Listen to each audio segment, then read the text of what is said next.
Okay, good morning everyone. Tanmay का doubt है तो अभी टाइम है तो मैं डाउट क्लियर कर देता हूं। तन्मय इज आस्किंग कि स्टैट्यूटरी अथॉरिटी समझ नहीं आया। तन्मय, स्टैट्यूटरी अथॉरिटी का जो डिफेंस होता है वो गवर्नमेंट बॉडी या स्टैट्यूटरी, स्टैट्यूटरी मतलब क्या होता है? बाय लॉ बनाई हुई अथॉरिटी वो डिफेंस यूज करती है।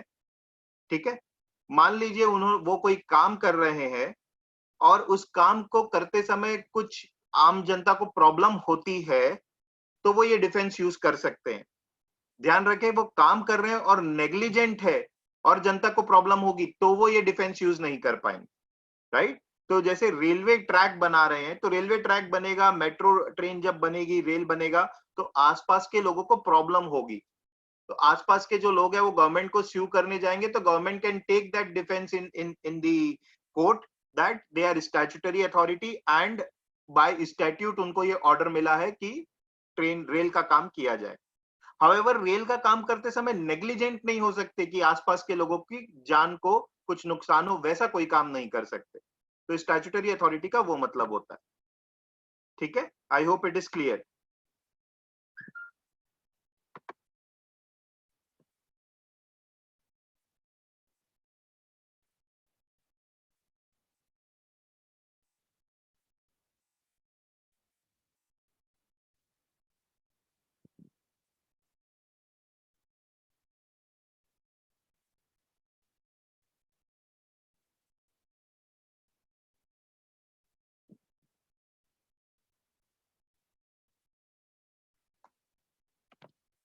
Good morning Purvi, we will just start in 2-3 minutes time.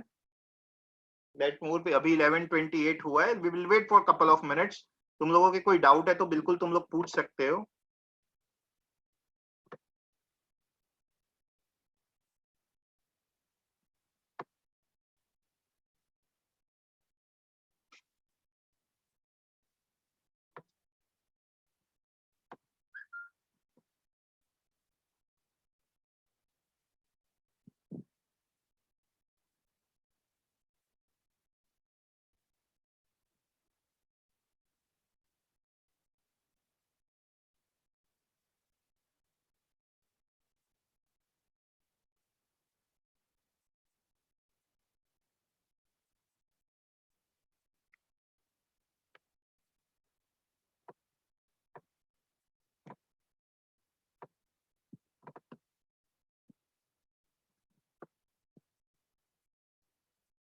तन्मय, हमने टेस्ट ऑफ रीजनेबल फोरसाइट अभी पढ़ा नहीं है ना, तो अभी आप डाउट क्यों पूछ रहे हो? उसका मैं कर दूंगा, जब वो पढ़ेंगे ना तब हो जाएगा।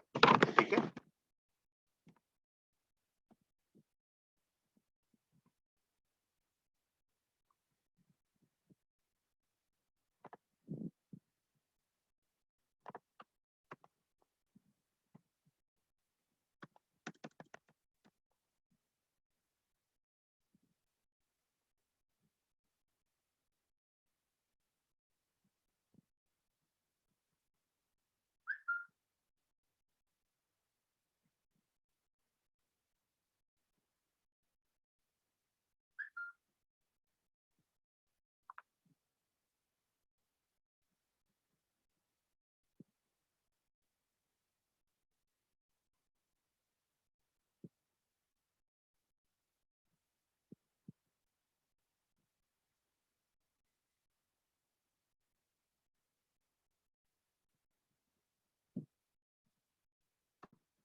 ओके, तो let us start today's class.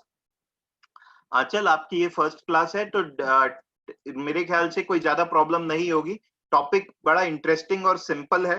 तो मे बी थोड़ा सा 5-7-10 minute may be you may find it bit not difficult, but अलग चीज पढ़ रहे हैं हम, right? But I M 100% sure आपको समझ में सब आ जाएगा क्योंकि बहुत ही इंटरेस्टिंग टॉपिक है, तो ज्यादा प्रॉब्लम नहीं होगी। और कोई अगर फर्स्ट क्लास और मेरी मिस किया है, फर्स्ट 2 क्लासेस, तो उनको भी थोड़ी सी प्रॉब्लम हो सकती है शुरू के 5-10 minute, otherwise things would be fine. मैंने लास्ट टाइम बोला था कि आप लोग पढ़ के आएंगे, मैं आपसे पूछूंगा कि आपने क्या पढ़ा है। ठीक है, right? But let me start with the class towards the end, I will check आप लोगों ने पढ़ा है। बाय द वे, कितने लोग पढ़ के आए हैं?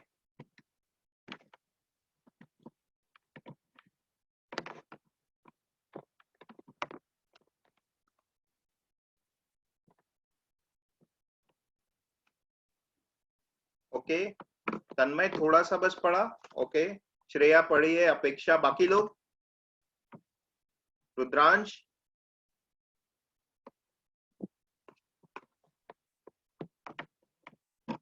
गुड, अनस, अदिति गुड,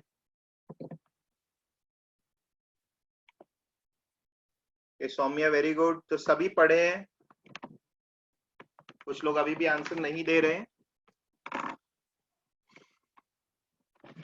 चलिए बट क्लास चालू करते हैं, ठीक है। तो टुवर्ड्स द एंड मैं थोड़ा टेस्ट कर लूंगा। तनिष्का, आपको कुछ बात करनी थी तो टुवर्ड्स द एंड आप रुक जाइएगा, कोई भी डाउट होगा ना मैं क्लियर कर दूंगा, ठीक है। अभी क्लास चालू करते हैं, ठीक है, ओके। तो आज हम पढ़ेंगे टॉर्च। हमने लास्ट टाइम जो देखा था वो हमने लास्ट 2 क्लासेस में अभी तक के जो देखा है वो देखा है टॉर्च क्या होता है, ठीक है। तो टॉर्च का मतलब क्या होता है, कोई जल्दी से मुझे टाइप करके बताएगा टॉर्च का मतलब क्या होता है, what is meaning of torch.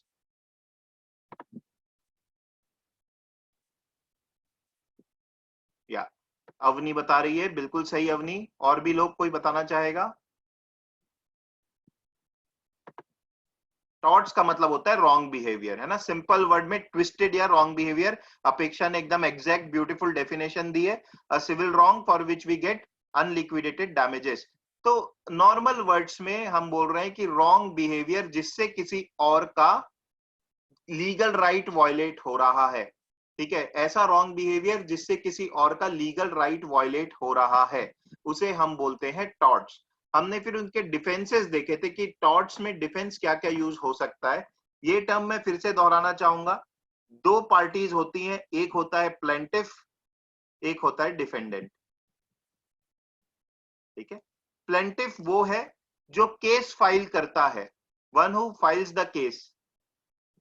Plaintiff वो है जो बोलता है कि मेरे साथ कुछ गलत हुआ है, वो केस फाइल करता है। डिफेंडेंट कौन है, जो कि प्लेंटिफ बोलता है कि इस आदमी ने गलत काम किया है, तो एलिजिडली, अभी तक के एलिगेशन, एलिगेशन ही रहेगा ना ये, ठीक है, ये प्रूफ नहीं है। तो allegedly someone who has committed the wrong उसे डिफेंडेंट बोलते हैं। Allegedly someone who has committed the wrong इसे डिफेंडेंट बोलते हैं। तो जो हमने डिफेंसेस पढ़े थे वो डिफेंसेस कौन यूज करता है, डिफेंडेंट, यानी अपने बचाव के लिए डिफेंडेंट क्या क्या चीजें यूज कर सकता है हम वो पढ़े थे, ठीक है, राइट। उसी से अब हम आगे पढ़ते हैं। हम टॉर्ट्स में देखते हैं टाइप्स ऑफ टॉर्ट्स, मतलब नॉर्मली किस किस तरीके के रॉन्ग बिहेवियर लोग करते हैं, हम ये आज पढ़ेंगे, ठीक है।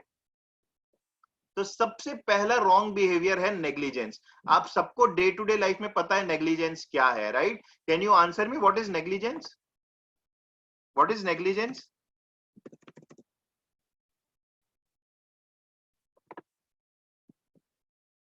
क्या है इसकी डेफिनेशन, भूल जाओ। Normal day to day life में क्या पता है नेग्लिजेंस का मतलब क्या है, carelessness, very good, neglecting, yes. तो नेग्लिजेंस का मतलब है केयरलेसनेस। तो आज हम, लापरवाही, बिल्कुल सही। तो आज हम क्या देखेंगे कि कब मेरी केयरलेसनेस के वजह से मैं लीगली रिस्पॉन्सिबल हो सकता हूं लोगों के प्रति, right. So what we are going to study today is how my carelessness can make me legally responsible towards others, right. तो अपन देखते हैं कब, नेग्लिजेंस मतलब केयरलेसनेस। तो आप ये देखिए, an important part of coexisting peacefully in society is to prevent harm to people affected by your activities, isn't it? This is a very common sensical thing. अगर आप सोसाइटी में पीसफुली कोएग्जिस्ट करना चाहते हैं तो मेक श्योर कि आपके काम से किसी और को प्रॉब्लम ना हो, नुकसान ना हो, हार्म ना हो, और किसी और को भी ये चीज का ध्यान रखना चाहिए। इसी वजह से लॉ बोलता है, कंसिक्वेंटली, इस वजह से कि सोसाइटी को शांति पूर्वक रहना है तो आप किसी के प्रति ड्यूटी रखते हैं। इसी वजह से लॉ बोलता है कि आपकी ये ड्यूटी है, you owe a duty of care to people who may be affected by your action. ये बेसिक चीज है, इजंट इट। आप सोसाइटी में शांति पूर्वक रहना चाहते हैं तो आपकी ड्यूटी है, आपको ये केयर करना चाहिए, ये केयर करना आपकी ड्यूटी है कि आपके एक्शन से किसी और को नुकसान ना पहुंचे, ठीक। तो क्या बोल रहा है, every time you do something think about it's consequences. हमें जब भी कोई काम करते हो तो उसके कॉन्सिक्वेंसेस के बारे में सोचो। कॉन्सिक्वेंसेस कैसे, कॉन्सिक्वेंसेस के बारे में सोचना कैसे होता है, कॉन्सिक्वेंस जो एक रीजनेबल इंसान सोच सकता है, ऐसा नहीं कि आप सारी चीजें सोच सकते हो। तो फॉर एग्जाम्पल फरवरी 2020 में बैठा हूं मैंने नया बिजनेस चालू किया, और वो भी क्या, रेस्टोरेंट खोला, राइट। मैंने रेस्टोरेंट खोला, नया बिजनेस चालू किया, मैंने रेस्टोरेंट खोला, मैंने किसी से उधारी भी ली होगी, रॉ मटेरियल्स के पैसे, वेंडर से रॉ मटेरियल लिया होगा तो उनको उनके पैसे देना होगा। मार्च आते आते कोरोना पेंडेमिक हो गया, मेरा रेस्टोरेंट बंद हो गया, अभी तक के नहीं खुला, राइट। तो कोई मुझे स्यू कर रहा है, तो क्या कोई भी रीजनेबल इंसान फरवरी में बैठे इस फोरसाइट में था क्या कि इस तरीके की कोई चीज होगी? नो, नहीं था। तो रीजनेबल फोरसाइट का मतलब ये होता है कि नॉर्मल इंसान क्या ये सोच सकता है क्या कि इस तरीके का नुकसान किसी को होगा? Can a normal person think like that? That is what we mean by reasonable man की फोरसाइट क्या है। आपकी फोरसाइट से मतलब नहीं है आप बेवकूफ हैं तो या आपकी प्रॉब्लम है, सोसाइटी बेवकूफ नहीं है। तो सोसाइटी क्या सोचती है उससे, आप मास्क लगा के नहीं जा रहे हैं बाहर, दूसरों को भी नेग्लिजेंटली खतरे में ला रहे हैं। तो मास्क नहीं लगाना is also negligence in a place, right. तो if you are not putting up the mask then you are being negligent. You can not say that कि मेरे लगाने नहीं लगाने से क्या होगा, आप क्या सोचते हो उससे फर्क नहीं पड़ता है। सोसाइटी ये सोचती है कि लगाना चाहिए। That is what we mean by reasonable foresight of a reasonable foresight of a reasonable man, not your individual. ठीक है, तो इतना पार्ट समझ में आया क्या? अब मैं जा रहा हूं कि नेग्लिजेंस कैसे होता है। बेटा दरवाजा बंद कर। नेग्लिजेंस कैसे होता है, अब मैं जा रहा हूं, इतना पार्ट समझ में आया?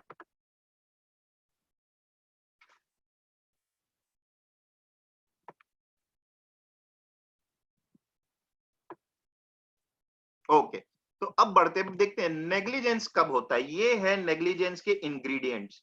मैं कोई भी चीज पढ़ाऊंगा टॉर्च में तो मैं उसके इंग्रेडिएंट्स पढ़ाऊंगा, ठीक है ना। मतलब हम टाइप्स ऑफ टॉर्च पढ़ेंगे तो इंग्रेडिएंट्स देखेंगे। इंग्रेडिएंट्स मतलब कब परफॉर्म होता है। इंग्रेडिएंट मतलब देखो, मैगी बनाने का इंग्रेडिएंट क्या है। इंग्रेडिएंट का मतलब समझना, आपको पता ही है वैसे, बट फिर भी मैं समझा रहा हूं। So you need, everybody knows how to prepare Maggi. You need water, you need of course Maggi, you of course need Maggi masala, और शायद एक आध कुछ अगर वेजिटेबल या चीज वाला बनाना चाह रहे हो तो वो तो ठीक है। तो मैगी मसाला, क्या इन तीनों में से एक भी चीज मौजूद नहीं है तो मैगी बन पाएगी क्या? Tell me. If if water is not available या if Maggi masala is not available, क्या मैगी बन पाएगी? नहीं बन पाएगी ना। तो बस वही चीज ध्यान रखना, कोई भी क्राइम अगर हो रहा है तो उसके जितने इंग्रेडिएंट है सारे फुलफिल होना चाहिए। एक भी इंग्रेडिएंट फुलफिल नहीं हो रहा है तो क्राइम कमिट नहीं हो रहा है। एक भी इंग्रेडिएंट नहीं मिल रहा है तो टॉर्ट कमिट नहीं हो रहा है। That is why I give you this example. Always remember, law में एक बेसिक प्रिंसिपल है कि जज के दिमाग में यह श्योरिटी हो जाना चाहिए कि क्राइम किया है और इसी ने किया है, तभी वो किसी को क्रिमिनल बोल सकता है। अगर जज के दिमाग में 0.1% भी डाउट है कि क्राइम नहीं हुआ है या क्राइम हुआ है तो इसने नहीं किया है, तो वो उस इंसान को क्रिमिनल नहीं बोलेगा। That is the basic principle on which entire law is based.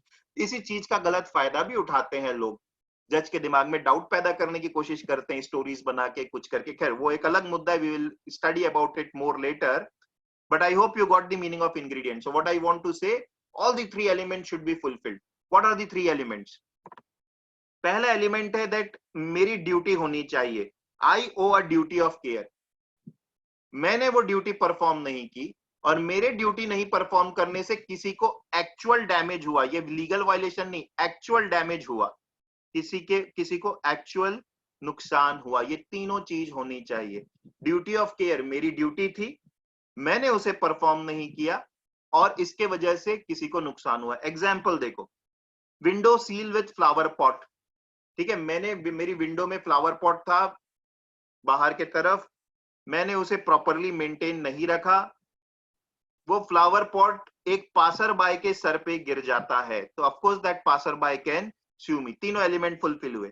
मेरी ड्यूटी थी कि मैं रिस्पॉन्सिबली अपने अपने फ्लावर पॉट को अगर विंडो में रख रहा हूं तो मेरी रिस्पॉन्सिबिलिटी थी, मेरी ड्यूटी थी कि वो किसी के ऊपर ना गिरे, मैंने उसके तरफ ध्यान नहीं दिया। देखो तेज हवा आई और गिर गया तो that is again not a valid defence है ना। मतलब आप खिड़की में रख रहे हैं तो you need to make sure that it doesn't fall.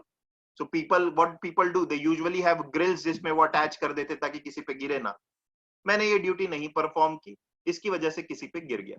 तीनों एलिमेंट का होना जरूरी है, ठीक है। तो ये होता है एग्जाम्पल दिया नेग्लिजेंस का। बहुत सारे एग्जाम्पल दूंगा और ताकि आपका डाउट क्लियर हो जाए। इसी पे और अपन थोड़ा सा छेड़ करके देखते हैं। विंडो में मैंने फ्लावर पॉट रखा है, उसको मेंटेन नहीं किया है, बट फ्लावर पॉट गिरा नहीं। अगर गिरा नहीं तो क्या मैं नेग्लिजेंस के लिए रिस्पॉन्सिबल हूं क्या? तीसरा एलिमेंट तो फुलफिल ही नहीं हो रहा है। अगर गिरा नहीं, विंडो में फ्लावर पॉट रखा है, वो गिरा नहीं, तो ऑफकोर्स अभी तक गिरा नहीं तो रिस्पॉन्सिबल नहीं हो, राइट। विंडो में फ्लावर पॉट रखा है, फ्लावर पॉट गिर गया लेकिन किसी को चोट नहीं लगी, तो ये भी होता है, गिरा तो सही लेकिन किसी को चोट नहीं लगी। Will I be responsible for negligence? आप लोग आंसर दीजिए।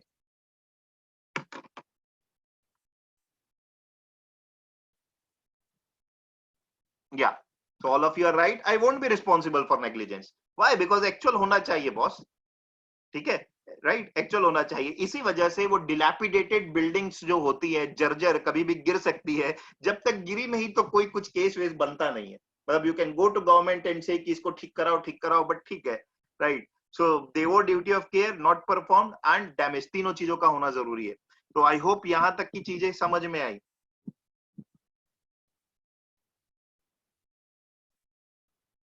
अब आप सपोज करो एक कॉमन एग्जाम्पल, हम गाड़ी चला रहे हैं, काफी तेज गाड़ी चला रहे हैं। तो जब मैं गाड़ी चलाता हूं तो I owe a duty of care, isn't it, not only towards me but also towards other. मैं गाड़ी चला रहा हूं तो मेरी ड्यूटी है कि मैं रिस्पॉन्सिबली गाड़ी चलाऊं, तो मैं गाड़ी तेज चला रहा हूं, मतलब मैं ड्यूटी जो करना था, केयर जो लेनी थी, वो केयर नहीं लिया। आई am not performing the care, गाड़ी तेज चला रहा हूं। बट जब तक एक्सीडेंट नहीं हुआ और किसी को लगी नहीं, तो मुझे मुझे मुझे कुछ नहीं हो रहा है। Of course police can catch me and say that speed limit cross किया है अगर, तो जरूर पकड़ सकते हैं, but if there is no speed limit का क्राइटेरिया, ठीक है, जब तक डैमेज नहीं हुआ तो it is not negligence. That is what we are trying to say. तो in negligence all three things need to happen. Okay, ठीक है। ध्यान रखना, जब मैं दूसरा टॉट पढ़ाऊंगा तो नेग्लिजेंस के बारे में पूछूंगा, कंपैरिजन करेंगे कि वो बाकी टॉट से कैसे अलग है, राइट। चलो अब आगे बढ़ते हैं, इसको और देखते हैं कुछ हम लोग डिटेल में। नेग्लिजेंस, सबसे पहला, not performed. when we say that we owe a duty of care, when can we say that duty of care has not been performed? ये बड़ा ट्रिकी क्वेश्चन है। मैं कब बोल सकता हूं कि मेरी ड्यूटी थी और मैंने स्टैंडर्ड केयर नहीं ली, ठीक है। The key is what was the standard of care that was required to observe. तो सिंपल सी बात है, ये बड़ा ट्रिकी क्वेश्चन हो जाता है क्योंकि लिखा हुआ तो कुछ है नहीं। गाड़ी चलाने में तो फिर भी लिखा हुआ है कि इतने लिमिट से ज्यादा मत चलाइए इस रोड में, बट बिल्डिंग का मेंटेनेंस के बारे में तो कुछ लिखा नहीं है। फ्लावर पॉट रखूं बाहर, नहीं रखूं बाहर, ये कुछ लिखा नहीं। बड़ी कॉमन सेंसिकल चीजें हैं। तो हमें क्या देखना होता है, ये इस वजह से ये केस इंटरेस्टिंग हो जाते हैं कि मेरी कोई ड्यूटी थी और मैंने परफॉर्म नहीं की। इसको मैं कैसे बोलता हूं कि जितना स्टैंडर्ड केयर एक नॉर्मल इंसान को लेना था, क्या मैंने वो लिया या नहीं लिया। अब ये भी सिचुएशनल डिपेंडेंट है, ये और इंटरेस्टिंग बना देता है। ये टोटली सिचुएशनल डिपेंडेंट है कि किस सिचुएशन में कैसा स्टैंडर्ड ऑफ केयर लेना चाहिए। बड़ा कॉमन सेंसिकल है, ठीक है। तो अपन देखते हैं, सबसे पहले आप ये देखिए मैग्नीट्यूड ऑफ रिस्क।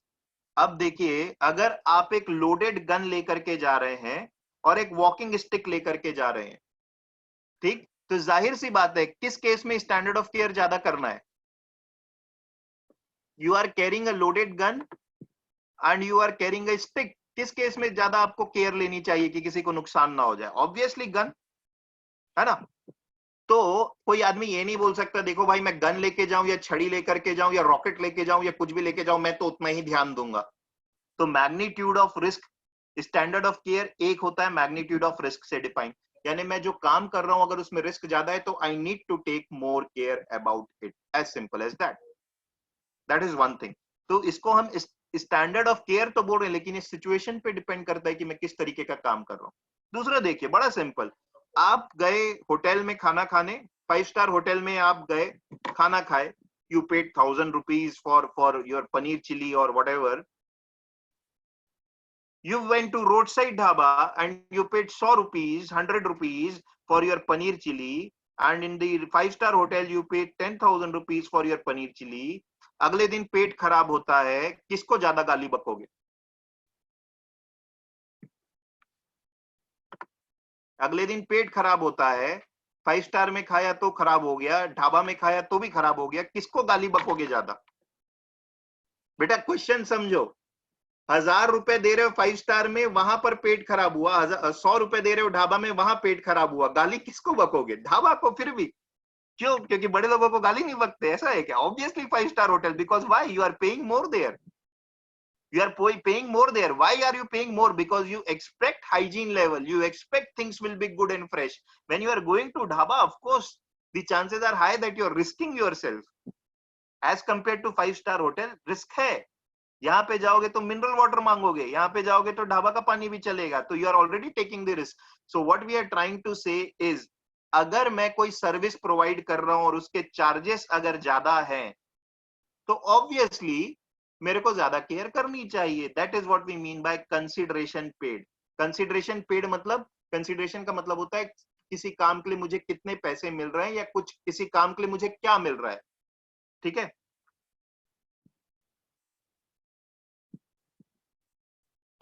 बेटा अदिति, मैं एक ही दिन में दोनों जगह खाने की बात नहीं कर रहा हूं. आप तो कहानी को बदल ही रहे हो. Let me make it clear. If you go to a dhaba, if you go to a five star hotel, मान लो, अच्छा चलो ऐसा नहीं, आप एक ही आदमी मत लो, आप कंफ्यूज हो रहे हो.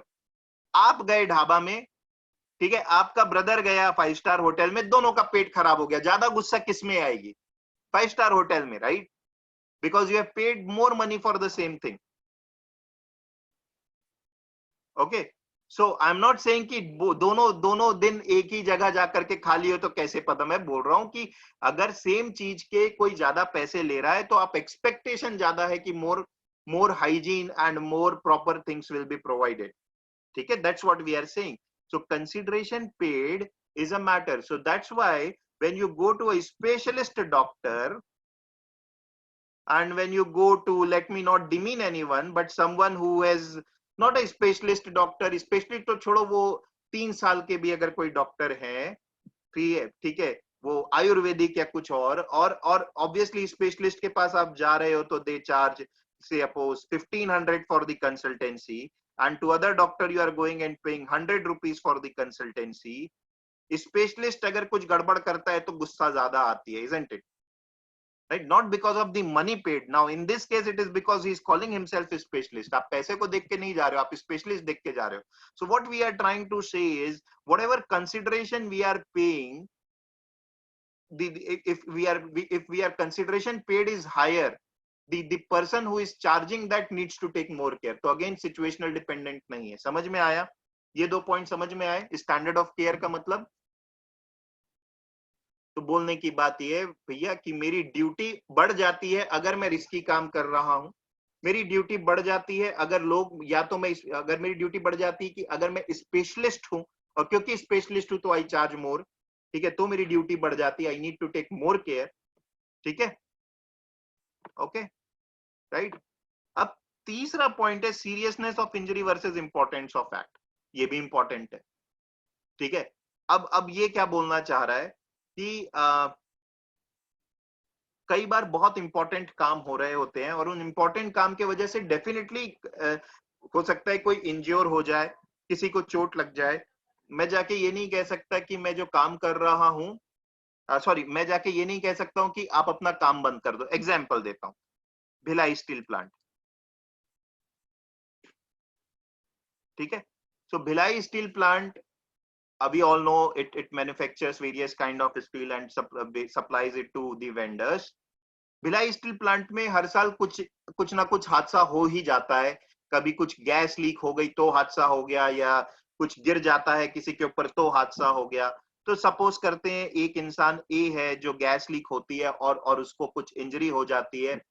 Now people related to a go and say कि बीएसपी को बंद कर दो, बिकॉज ऐसे हादसे हर साल होते रहते हैं, बीएसपी को बंद कर दो. Now this is not so easy to say. I compare this with a kirana shop. ठीक है, तो एक किराना शॉप से कंपेयर कर लेते हैं, और किराना शॉप वाले का भी ये रिकॉर्ड है, कोई किराना शॉप है उसका भी ये रिकॉर्ड है कि वो हमेशा ऐसी चीजों का सप्लाई करता है जो खराब है और उसके वजह से कोई ना कोई बीमार होता रहता है।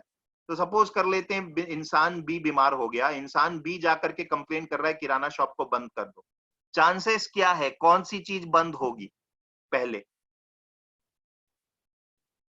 बीएसपी बंद होगा कि शॉप बंद होगा? You know BSP doesn't close, ठीक है, राइट, या of course kirana shop.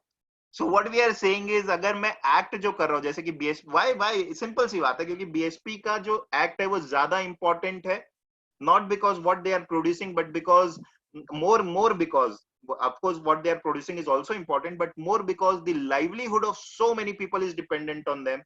It's a big unit. Accidents may happen, unfortunately they happen, but accidents may happen, right? So again what we are trying to say, अगर मैं बहुत important act कर रहा हूं तो for the same level of injury हो सकता है कि मुझे उतना मुझे मुझे कोई उतना नुकसान ना उठाना पड़े जितना किसी और को जो उतना इंपॉर्टेंट एक्ट नहीं कर रहा है, as simple as that. So it also depends on what kind of act we perform. Of course we are not saying that BSP कभी बंद ही नहीं हो सकता, कभी कभी ऐसी सीवियर कुछ एक्सीडेंट हो सकते हैं, जैसे कि आपको पता है भोपाल गैस ट्रेजेडी आपने सुना होगा, पूरा प्लांट बंद करना पड़ा था Bhopal gas tragedy, because severe leakage हुआ था और लाखों लोग उससे इंपैक्ट हुए थे. So in that case, of course, we are not denying that it can't be closed, but we are saying one-off accidents होते रहते हैं, right? So you perhaps know कि negligence का में हम क्या बोल रहे हैं, और इसका इन्फ्रेंस ये भी है कि बीएसपी क्योंकि ज्यादा इंपॉर्टेंट काम कर रहा है तो उसको उतने प्रिकॉशंस भी लेने चाहिए, प्रिकॉशंस ज्यादा लेने होंगे as compared to a kirana shop. Of course that is what we are also saying. Got it? Got it? बढ़े आगे, ठीक है. तो अभी अमन ने इसके दो एलिमेंट्स को देख लिया, स्टैंडर्ड ऑफ केयर और केयर को हमने समझा. I owe a duty and I did not perform a duty. ठीक है, ठीक है, ओके.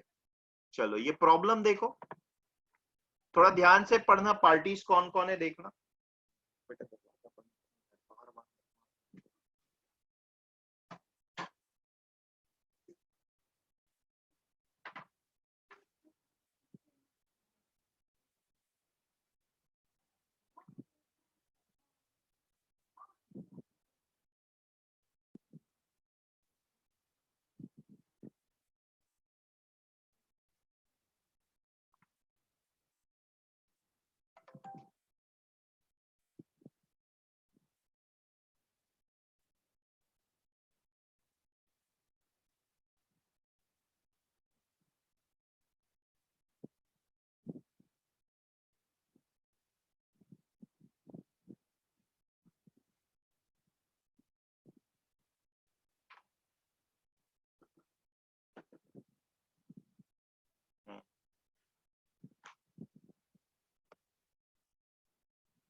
राइट गाइस, आंसर्स दे सकते हैं आप लोग?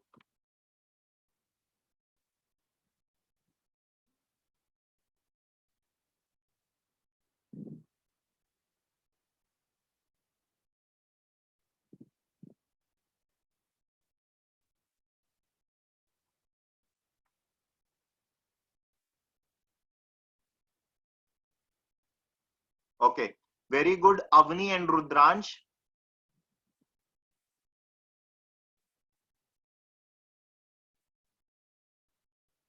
आप लोगों का ऑल्दो एग्जैक्ट नहीं है बट ठीक है.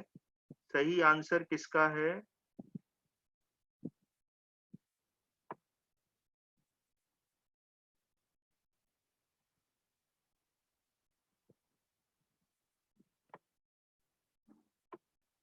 ओके, ठीक है. तो सबसे ज्यादा लोग आंसर दे रहे हैं डी, विच इज रॉन्ग. ठीक है, वाई डी इज रॉन्ग? क्योंकि प्रिंसिपल में ये सब बोला ही नहीं कि रेसिडेंट को होना चाहिए नहीं होना चाहिए इनकन्वीनियंस. देखिए आप क्या बोल रहे हैं पता है कि अगर रेसिडेंट को इनकन्वीनियंस हुआ तो ही प्रॉब्लम है, क्यों साफ सफाई वाले इंसान नहीं है क्या, उनको इनकन्वीनियंस हुआ तो उनको तो वो तो क्या बोलते हैं नेग्लिजेंस नहीं होगा क्या? why are we bothered only about the resident? Why we are not? What means what you are saying is BSP से गैस लीक हुआ, उसके कर्मचारी मरे तो ठीक है ना, रेसिडेंट तो नहीं हुआ ना, रेसिडेंट को तो कुछ नहीं हुआ ना, so why resident? Problem here, ठीक है, ये तो है ही नहीं। ओके अच्छा, अब अपन हम तो पहले तीन चीजें स्टैब्लिश करना है, क्या क्या स्टैब्लिश करना है वो देखते हैं ना। What is the first thing that I have to see? I owe a duty of care, one. Second, इसी तरीके से क्वेश्चंस को समझेंगे आप, बाद में आप फटाफट कर लेंगे। Oh of I owe a duty of care, I did not perform that duty. Two, because of which somebody has to suffer damage। ये तीन चीज मुझे स्टैब्लिश करनी है, क्योंकि प्रिंसिपल नेग्लिजेंस में यही बात कर रहा है कि पहली चीज मेरी ड्यूटी ऑफ केयर होनी चाहिए, दूसरी चीज मैंने उसे ब्रीच की, और तीसरी प्लेंटिफ को उसके वजह से नुकसान हुआ। तो अब देखते हैं क्या। तो क्या पहली चीज आप बताइए, एसपीएल की ड्यूटी ऑफ केयर थी, यस और नो? तो यहाँ टिक करते जाते हैं जो जो चीज मिलते जा रही है अपने को। क्या एसपीएल की ड्यूटी थी कि वो लोगों के प्रति या काम करने वाले लोगों के प्रति सजग रहे, प्रिकॉशन ले? यस, आई डोंट थिंक इसमें किसी को भी डाउट होगा, थी, यस। सेकंड, क्या उन्होंने ड्यूटी ठीक से परफॉर्म नहीं की? वो भी अपन देख सकते हैं। क्या हुआ था? Huge volume of the sludge escapes into the city drainage system. बोल रहे बहुत सारा स्लज सिटी में निकल गया, तो उन्होंने वो ड्यूटी नहीं परफॉर्म की, यस और नो? नहीं परफॉर्म की, इजंट इट? टिक, दो चीजें फुलफिल हुई, तीसरी भी फुलफिल होनी चाहिए ऑफ कोर्स। यहां तक के क्लियर है, कोई doubt? Two things are getting fulfilled, ये इसमें कोई डाउट है?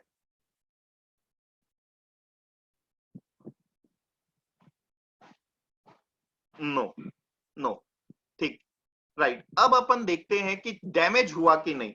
अब बेटा डैमेज को कैसे देखेंगे, अपन देखते हैं क्वेश्चन में, फैक्ट में पढ़ते हैं कि क्या हो रहा है। Mathura municipal corporation had to employ workers to clean the sludge. MMC had to employ workers, दिया है ना साफ साफ, उनको वर्कर्स एम्प्लॉय करने पड़े सफाई करने के लिए। मतलब क्या हुआ, जो स्लज आया था उसकी सफाई के लिए उनको एम्प्लॉय करने पड़े लोग, यानी इनको तो डैमेज हुआ ही ना। डैमेज का मतलब सिर्फ शारीरिक चोट नहीं है ना, डैमेज का मतलब यहां पर क्या है, अगर कोई मेरा काम बढ़ा दिया, उस काम को ठीक करने के लिए मुझे एक्स्ट्रा एम्प्लॉय लोगों को लगाना पड़ा, तो I am suffering the damage. तो that is why we are saying even the damage part is getting fulfilled. So MMC can not say ये तो तुम्हारा काम ही था साफ करना, ठीक है, हमारा काम था साफ करना, but for example if we do daily this amount of work, you can not increase it to this amount of work. अगर वो इंक्रीज हो रहा है तो डेफिनेटली मेरे को पैसे मिलने चाहिए, और वो मिले क्योंकि लिखा है they had to employ workers to clean this sludge. Got it? तो डैमेज का मतलब हमेशा चोट मत देखना, मतलब ऑफ कोर्स वो तो साफ साफ हो जाता है, तो ये भी केस में यहां पर डैमेज हो रहा है। दैट्स व्हाई वो नॉट गिल्टी वाली चीज तो है नहीं, दोनों ऑप्शन कर दो कैंसिल, कि नॉट गिल्टी वाली चीज तो है नहीं। अभी ये समझ में आया क्यों डैमेज भी हो रहा है?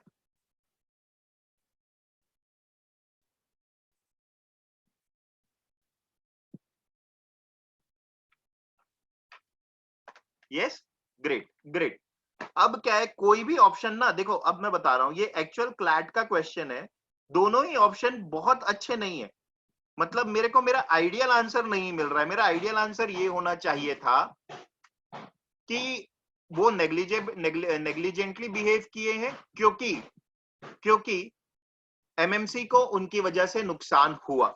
वो आइडियल आंसर तो नहीं दिख रहा है, तो मैं क्या करूंगा, अपने आइडियल आंसर के पास वाला जो बेस्ट ऑप्शन है उसको मार्क करूंगा, ठीक है। Now the best option for me is which one, B or C? देखो बी में क्या बोल रहा है, स्लज एस्केप नहीं होना चाहिए था। भाई एस्केप नहीं होना चाहिए था के साथ एक और चीज होनी चाहिए, उससे डैमेज भी नहीं होना चाहिए था, ये यहाँ पे मिसिंग है। यानी ये बोल रहा है कि आपको गाड़ी तेज नहीं चलानी चाहिए, एक्सीडेंट नहीं हुआ है अभी तक के, राइट? तो यहाँ पे डैमेज वाला पार्ट मिसिंग है. The better choice is C, that since MNC had to bear expense of cleaning the damage system.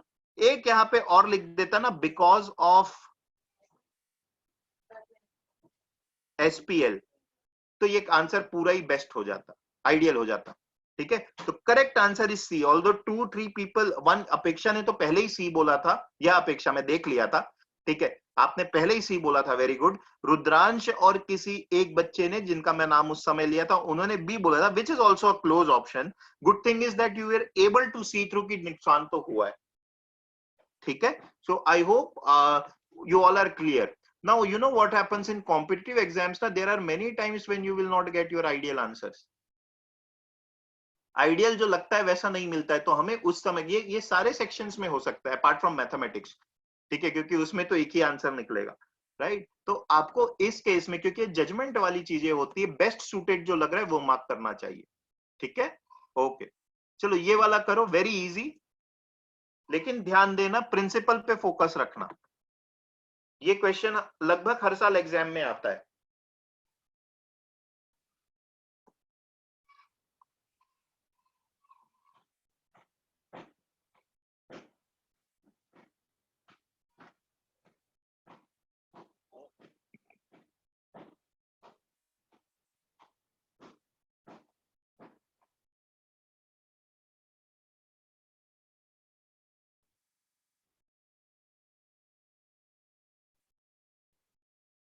Focus on principle before marking the option. Common sense लगाना.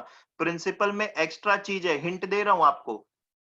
फोर्सिएबल डैमेज के लिए ही मैं liable होऊंगा. Negligence is constituted by breach of duty owed leading to foreseeable damage. मतलब जितना कोई normal इंसान सोच सकता है उतने डैमेज के लिए मैं लायबल होऊंगा, सारी चीजों के डैमेज के लिए नहीं.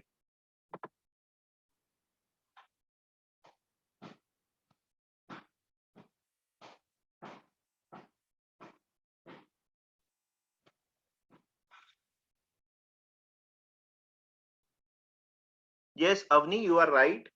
एक आंसर मुझे आया है, सही आंसर है.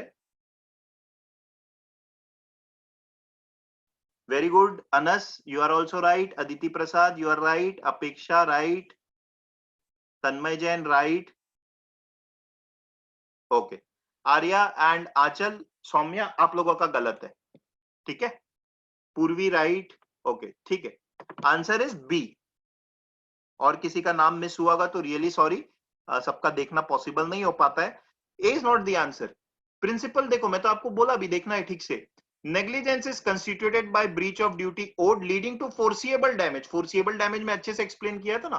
फोर्सिएबल डैमेज मतलब एक रीजनेबल इंसान सोच सकता है क्या कि यार मेरे इस काम से वो भी एक प्रॉब्लम हो सकती है.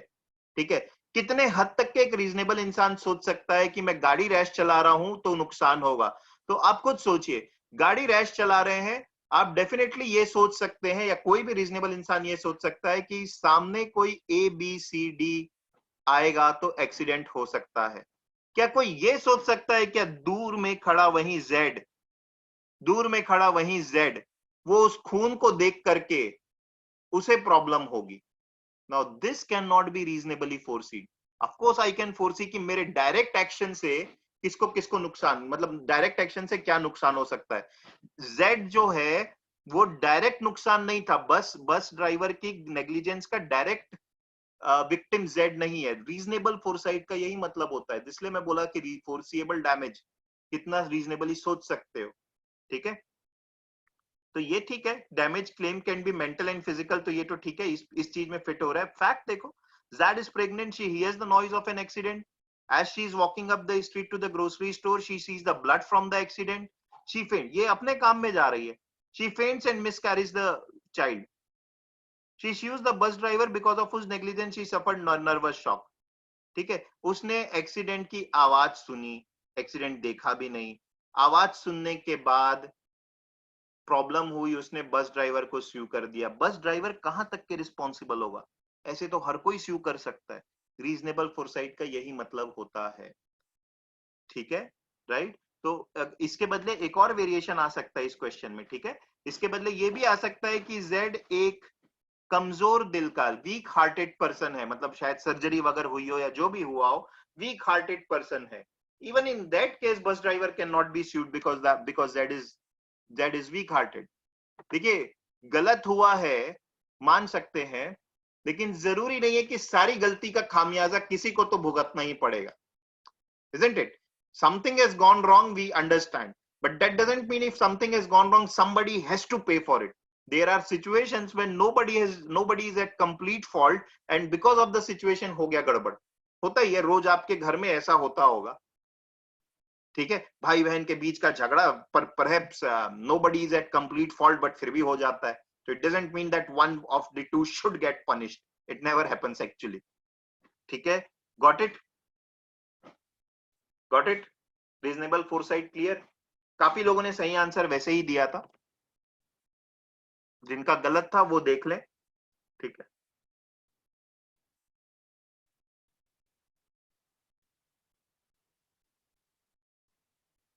ओके, ये बड़ा सिंपल है, कॉन्ट्रीब्यूटरी नेग्लिजेंस। कॉन्ट्रीब्यूटरी नेग्लिजेंस जैसा कि नेम सजेस्ट कर रहा है, मैं नेग्लिजेंट था, मेरे से गड़बड़ी हुई, बी को नुकसान हुआ, मैं नेग्लिजेंट था, मेरे से कुछ गड़बड़ी हुई, बी को नुकसान हुआ, बट पता चला बी भी खुद नेग्लिजेंट था, मतलब मैं रॉन्ग साइड गाड़ी चला रहा था, बी तेज गाड़ी चला रहा था, एक्सीडेंट हो गया, बी ने मेरे को स्यू किया, ठीक है, कोर्ट में बोला गया कि I was driving on the wrong side, but it also went on to be proved that even B was driving fast. तो ऐसे केसेस को बोलते हैं कॉन्ट्रीब्यूटरी नेग्लिजेंस, दोनों का कॉन्ट्रीब्यूशन था, ठीक है, राइट। तो एग्जाम्पल देखो, समझ में आ जाएगा, this is very self explanatory, इसमें कुछ ज्यादा है नहीं बताने का, आप पढ़ लो, then we will move to next slide.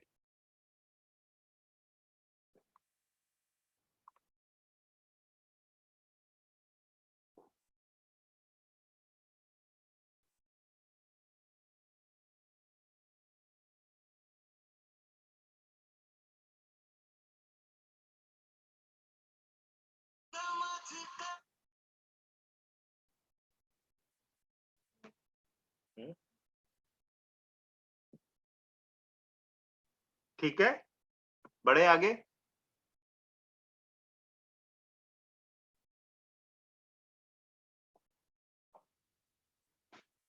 ये तन्मय कुछ हद तक के वैसा ही जैसा आप बोल रहे हो, plaintiff is the wrong doer, ठीक है, बढ़ जाए आगे क्या।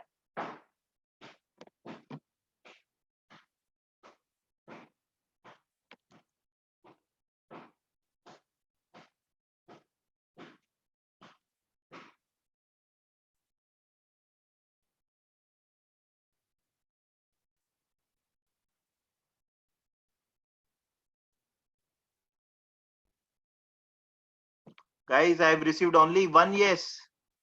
Is there any problem?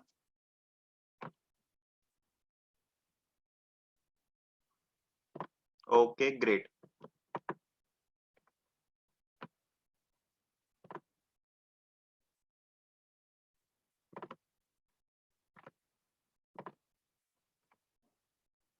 अब ये वाला देखो, ये कॉन्ट्रीब्यूटरी नेग्लिजेंस होता है question.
Yeah, so I have got quite a few right answers. बाहर ले या सो अब मिक्स आंसर आने लगे हैं, बट या फिर भी ज्यादातर लोगों का सही आंसर है, राइट आंसर इज डी। ठीक है, राइट आंसर इज डी। क्या बोल रहा है यार, देखिए है ना फैक्ट्स में। तो ठीक है, हमें कुछ चीजें जो देखनी चाहिए वो नेग्लिजेंस का प्रिंसिपल, इंजरी कैसे सर्कमस्टांसेस में हुई, क्या दोनों की गलती थी। तो एक ये तो क्लियर है इसमें कि एक्स की गलती है क्योंकि वो ओवरटेक कर रहा है बस को। वाई की क्या गलती है, वाई ने क्या किया हुआ है, इमेजिन करो क्या हुआ है। विंडो में जो बार्स होते हैं वो बस वो उसको पकड़ के बैठा है, वो इन विंडो के बार्स को पकड़ के बैठा है। इट्स नॉट दैट कि वो हाथ बाहर निकाल के रखा है। ठीक है भाई, ये कौन बोला, ए Tanmay Jain, are we really joking? I think typing error है। X is not liable for negligence, such driving is common. Overtake कर रहा है वो। ठीक है, तो ओवरटेक कर रहा है मतलब ऐसा नहीं बोल रहा कि ओवरटेक करना कुछ प्रॉब्लम है, लेकिन कैसे ओवरटेक कर रहा है ये देखिए। किसी के कि कोई विंडो को पकड़ के बैठा है, उसकी उंगलियों को अगर चोट लग रही है तो डेफिनेटली ओवरटेक करने का सेंस ही नहीं था। तो such driving is common can not be said. Overtake करने में प्रॉब्लम नहीं, but the space was too less. That's why कोई उंगलियां रखा है खिड़की में तो भी उसकी उंगलियों को डैमेज हो रहा है।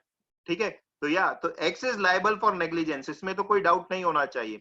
क्या वाई की कॉन्ट्रीब्यूटरी नेग्लिजेंस थी, क्वेश्चन वो है। कॉन्ट्रीब्यूटरी नेग्लिजेंस ऑफ वाई क्या होता अगर उसका हाथ बस से बाहर रहता, कुछ वैसी चीज। If I am just holding the bar of the window then it is not then it is not a negligence. ठीक है, very very common sensical thing. तो एक्स को एक्स एक्स एक्स जो है वो डेफिनेटली नेग्लिजेंट तो था, but इस चीज पे लायबल नहीं होगा कि वो पियानिस्ट था, उसकी उंगलियों में चोट लग गई तो उसका लाइवलीहुड चला गया। नोबडी कैन फोरसी दिस कि जिसको लगी वो क्या है।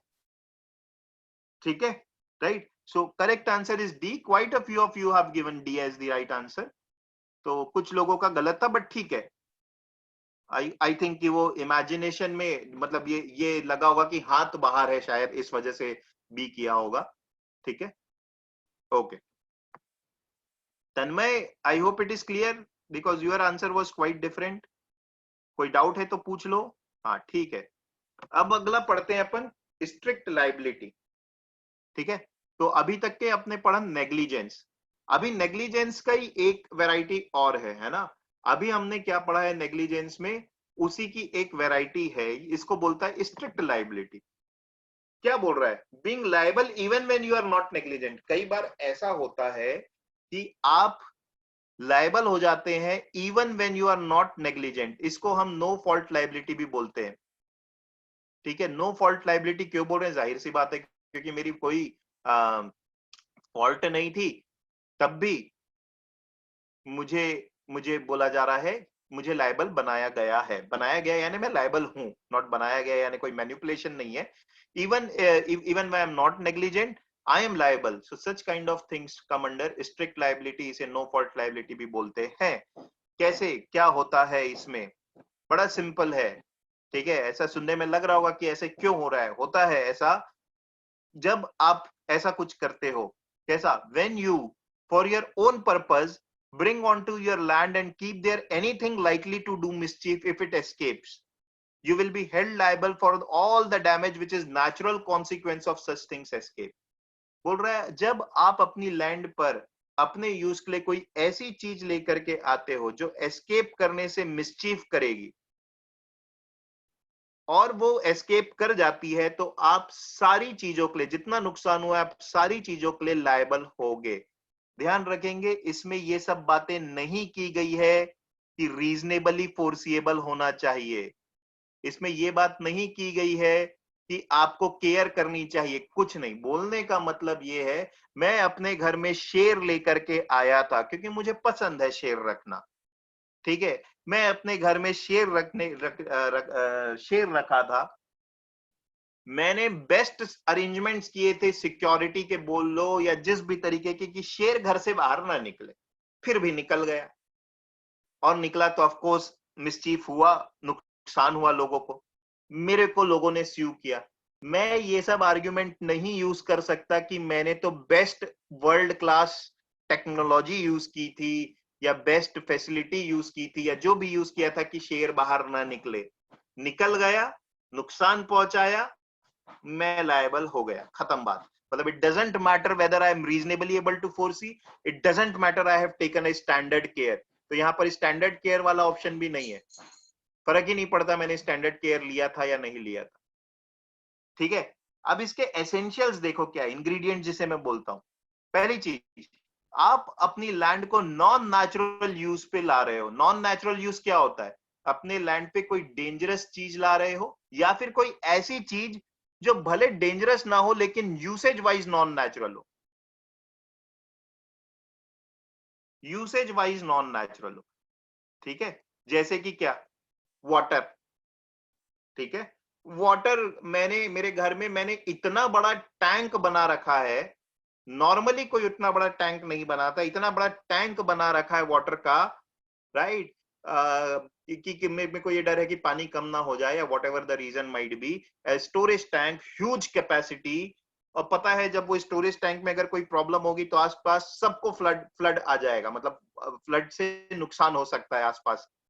वाटर टैंक फट गया, पानी बह गया, आसपास के घरों में पहुंच गया, नुकसान पहुंचाया, I will be liable for it. I will not say that it is not a dangerous thing. Of course, water is a dangerous thing if used in a large quantity. Not used, but if it is in a large quantity. ठीक है, तो हम बोल रहे हैं कि कोई भी non natural usage of land नहीं होना चाहिए। अगर कर रहे हो तो उसको दूसरी चीज एस्केप नहीं होना चाहिए। शेर मेरे घर के अंदर तक के तो कोई प्रॉब्लम नहीं है, है ना, शेर घर के अंदर है तो कोई प्रॉब्लम नहीं है, बाहर निकला तो प्रॉब्लम है। फिर एस्केप करने के बाद मिसचीफ कर दिया तो मैं सारी चीजों के प्रति लायबल होऊंगा। कोई स्टैंडर्ड ऑफ केयर काम नहीं करेगी, कोई ये रीजनेबल फोरसाइट काम नहीं करेगी, एज सिंपल एज दैट। ठीक है, right. So there are several examples that we can think of. मेरे घर में पॉइजनस पेड़ है, मैंने नहीं लगाया था उससे फर्क नहीं पड़ता, मेरे घर में पॉइजनस पेड़ है, मुझे ध्यान रखना चाहिए था। उस पॉइजनस पेड़ की एक ब्रांच मेरे वॉल को क्रॉस करके बाहर निकल गई, ऑफ कोर्स उसके फ्रूट्स को कोई खा लिया, so I will be liable for that because that is a non-natural use of land, because it is dangerous. If I am doing that, I should have taken care कि वो escape ना करे। तो even plants escape when they branch out of your wall, they escape। कोई खा लिया तो आप liable, strict liability, no fault liability।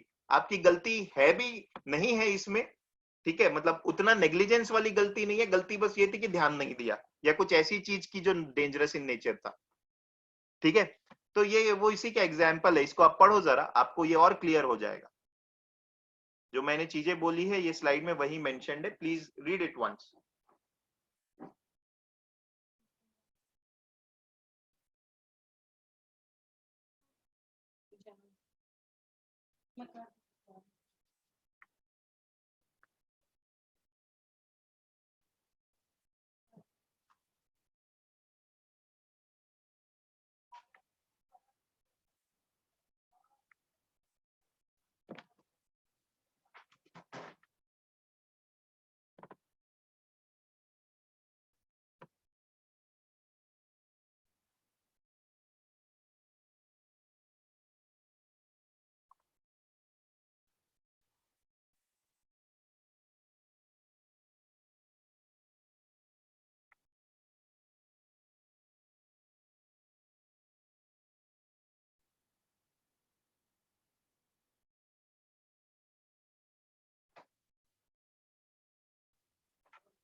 Okay, any doubt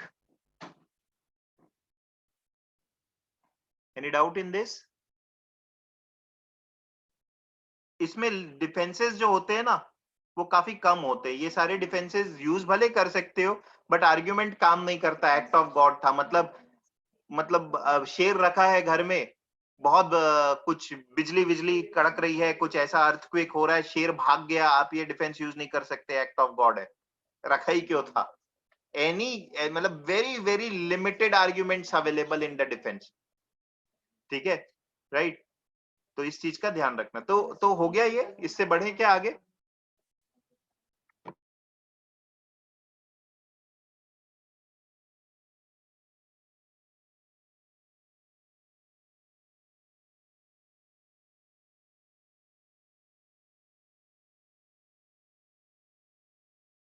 Arya plaintiff act तो वही है ना, plaintiff is the wrong doer. हमने पिछली क्लास में तो डिफेंस पढ़ा था ना, plaintiff is the wrong doer वाली बात भी नहीं होगी यहाँ। ठीक है, मतलब मैं ये डिफेंडेंट ये आर्ग्यूमेंट यूज नहीं कर सकता कि मेरी गलती तो थी लेकिन प्लेंटिफ की भी गलती थी, ये भी काम नहीं करेगा। ठीक है, ठीक है, चलो ये क्वेश्चन बनाओ, फिर ध्यान देना है सारे एलिमेंट्स फुलफिल हो रहे हैं।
Read explanation also properly. Explanation is very very important.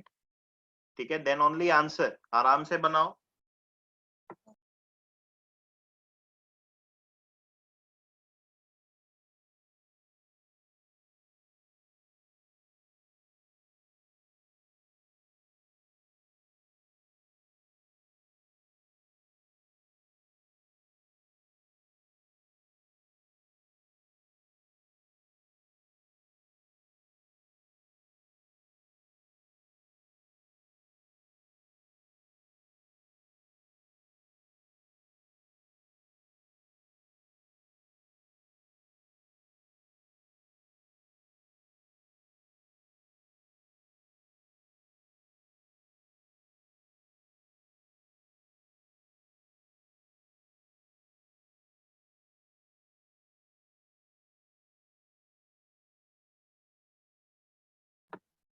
Okay, I have received 4 answers and all the 4 answers are right.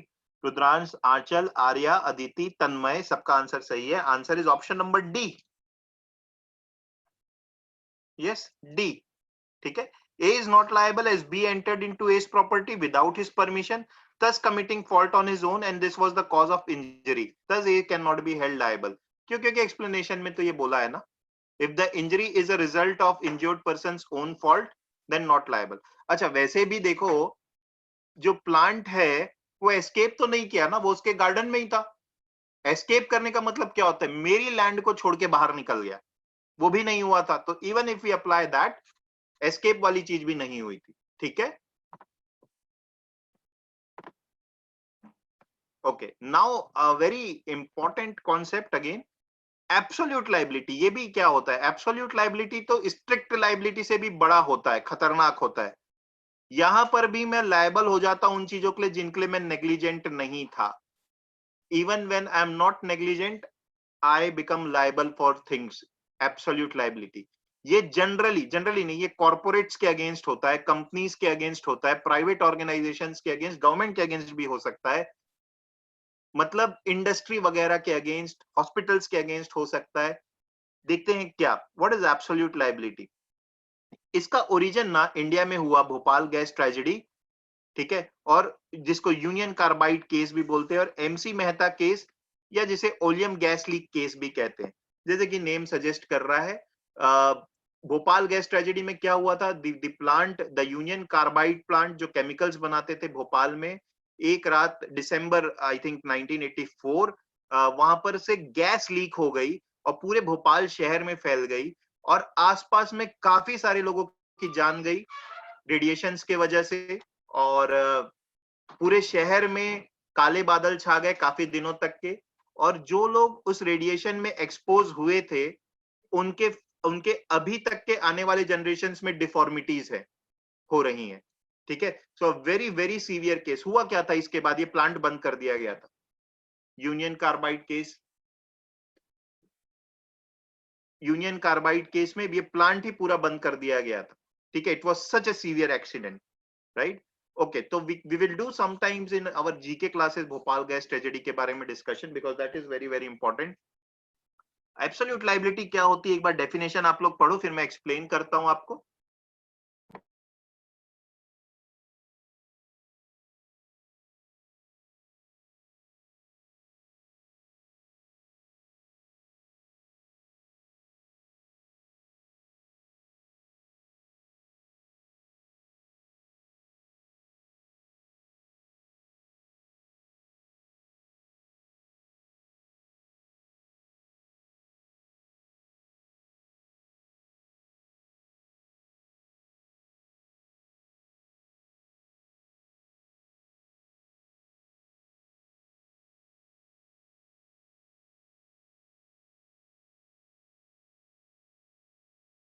Alright, so absolute liability देखा क्या है, समझ में आया हमको?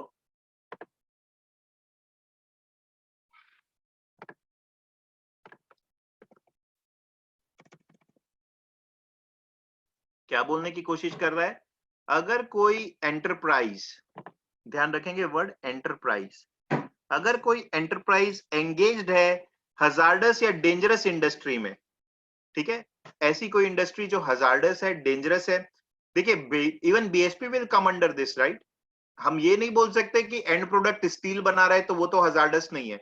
हजार्डस का मतलब कोई अगर प्रोसेस भी ऐसा इन्वॉल्व है जो नुकसानदायक हो सकता है, that poses a potential threat to the safety of the persons working in that factor matlab region and surrounding areas, then if any harm happens on such account, the enterprise must be absolutely liable to compensate for such harms. इसके पहले ये law नहीं था। क्यों? Union carbide ने काफी दिनों तक भोपाल गैस ट्रेजेडी केस में ये आर्ग्यूमेंट दिया था कि हमने, हमारा जो इंफ्रास्ट्रक्चर था, टेक्नोलॉजी थी, वो अच्छी थी, फिर भी लीक हो गया तो वी आर नॉट रिस्पॉन्सिबल। तो ये जजमेंट, ये केस जो है, इसमें जजमेंट ये हुआ कि it doesn't matter, you use world class technologies, it doesn't matter, but if anything happens you have to bear the consequences of that, right. तो इससे कोई फर्क नहीं पड़ता कि मैंने क्या प्रिकॉशन लिए थे, नहीं लिए थे, whatsoever, if I am involve into any activity which can be dangerous, मेरा एंड प्रोडक्ट डेंजरस नहीं है, तो मिड प्रोसेस में मैं कुछ गैस यूज कर रहा हूं या कुछ ऐसी चीज यूज कर रहा हूं जो डेंजरस है, इवन देन अगर उसके लीक कर जाने से, एस्केप कर जाने से आसपास के लोगों को कोई भी नुकसान हुआ तो मुझे एब्सोल्युटली सबको कंपेंसेट करना पड़ेगा। I have no argument available. Please remember, none of the 8 defenses are applicable here. कोई डिफेंस काम नहीं करेगा, खत्म, पैसे देने ही पड़ेंगे, नुकसान, मुआवजा, कंपेंसेशन देना ही पड़ेगा, ठीक है। एंटरप्राइजेस के ऊपर एप्लीकेबल है। What do we mean by enterprise? Enterprise का मतलब होता है any organisation that is formed with the motive of earning profit, motive of profit, ठीक है। तो प्रॉफिट अर्न करना कोई बुरी बात नहीं, दुनिया में हर आदमी प्रॉफिट के लिए ही काम कर रहा है, ठीक है। तो ऐसी ऑर्गेनाइजेशन जो मोटिव ऑफ प्रॉफिट के लिए काम कर रही हो, मतलब एनजीओ वगैरह के ऊपर ये एप्लीकेबल नहीं है, ठीक है। ऐसी ऑर्गेनाइजेशंस और कोई है जो मोटिव ऑफ अर्निंग प्रॉफिट नहीं है, उनके ऊपर एप्लीकेबल नहीं है। गवर्नमेंट ऑर्गेनाइजेशंस ऑटोमेटिकली ये नहीं बोल सकते कि प्रॉफिट अर्निंग मोटिव नहीं है भाई, बीएसपी का अर्निंग है, प्रॉफिट अर्निंग मोटिव है, तो प्लीज ये मत सोचना गवर्नमेंट ऑर्गेनाइजेशन है तो बच जाएंगे, सब पकड़ेंगे, ठीक है। ओनली थिंग इज एंटरप्राइज की बात किया है और कुछ बात नहीं किया है, ठीक। इसमें बहुत लोग कंफ्यूज होते हैं। मोटिव ऑफ अर्निंग प्रॉफिट का मतलब ये नहीं होता प्रॉफिट बना रहा हूं कि नहीं, भले मैं लॉस में हूं, ठीक है, भले मैं लॉस में हूं, राइट, तो उससे फर्क नहीं पड़ता, मेरे मोटिव से फर्क पड़ता है। अनस पूछ रहा है एनजीओ हजार्डस इंडस्ट्री में कैसे होता है? अनस मैंने सिर्फ एक एग्जांपल दिया एंटरप्राइज और मोटिव ऑफ प्रोजेक्ट प्रॉफिट को एक्सप्लेन करने के लिए, ठीक है, राइट। हो भी सकता है, मुझे नहीं पता, that was just an example, I can not say that होगा ही नहीं हजार्डस। इंडस्ट्री में नहीं, कोई और काम भी हो सकता है, हॉस्पिटल्स फॉर दैट मैटर। अब हॉस्पिटल्स में आप बोल सकते हो कि हॉस्पिटल्स डेंजरस इंडस्ट्री थोड़ी ना है, बट मैं तो एंटरप्राइज की बात कर रहा हूँ। हॉस्पिटल्स डेंजरस कैसे है? How are hospitals hazardous? How can they be hazardous? For example, अभी देखो ना, कोविड में ये जो कंटेनमेंट बिल्डिंग्स बनती हैं, जैसे सेक्टर 6 में भिलाई में एक बिल्डिंग है जो कंटेनमेंट सेंटर बना हुआ है, ठीक है? तो वो कंटेनमेंट सेंटर बना है तो आसपास के लोगों के लिए तो हजार्डस है। No, I am not saying that close it, but I am saying it is hazardous. Even hospitals are hazardous, not because of COVID, but because of other things. They dispose several things. They dispose several things outside. ठीक है, right? तो मैंने hospital syringe use कर रहे हैं और उसको ऐसे ही डिस्पोज कर दे रहे हैं और किसी और के कांटेक्ट में आ गया, hospital will be absolutely liable for it. ठीक है अदिति, ज्यादा अब आप लोग एक चीज का ध्यान रखें, एंटरप्राइज पे ही एप्लीकेबल है। डेफिनेशन के हिसाब से हाँ एंटरप्राइज पे एप्लीकेबल है, बट एंटरप्राइज का मतलब मैंने बता दिया, प्रॉफिट अर्निंग मोटिव होना चाहिए। अगर डेफिनेशन में एंटरप्राइज वर्ड यूज नहीं किया है तो अप्लाई हर जगह कर देना। ठीक है, राइट? तो आप प्रिंसिपल आपको देखना पड़ेगा क्या बोल रहा है, राइट? अननेसेसरी ट्रिवियल चीजों पे फोकस नहीं करना ज्यादा, ठीक है? प्रिंसिपल पे फॉलो करना। चलो ये क्वेश्चन बनाओ।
Very good Apeksha, very good Saumya.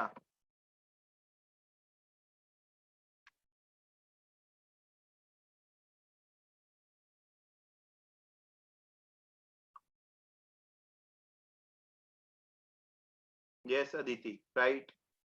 तो 3 सही आंसर आ गए, 4 Avni, right answer is option number A, fit case for absolute liability and they should be held liable.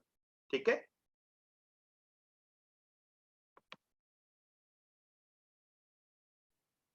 Okay. Next topic जो है, अपन वो रीजनेबल फोरसाइट की बात कर रहे थे, वही चीज है ये, रिमोटनेस ऑफ डैमेज। बहुत इंपॉर्टेंट नहीं है, मैं समझा चुका हूं।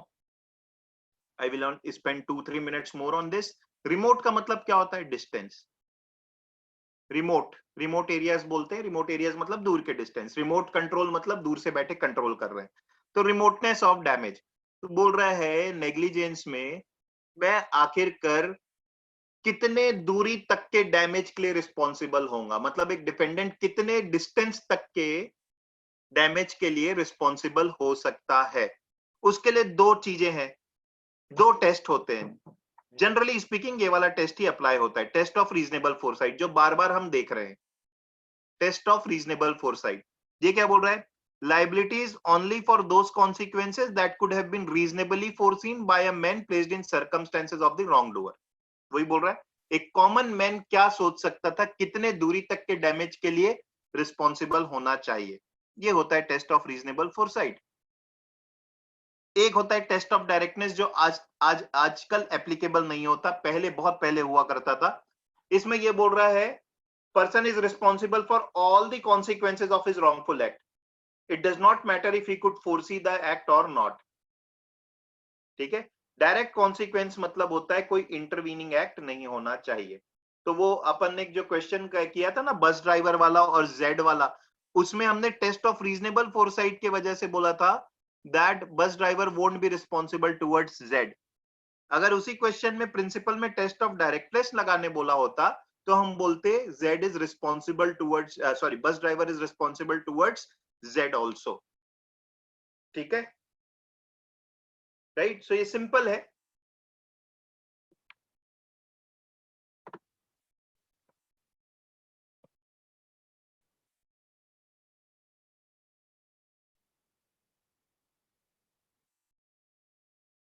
डन.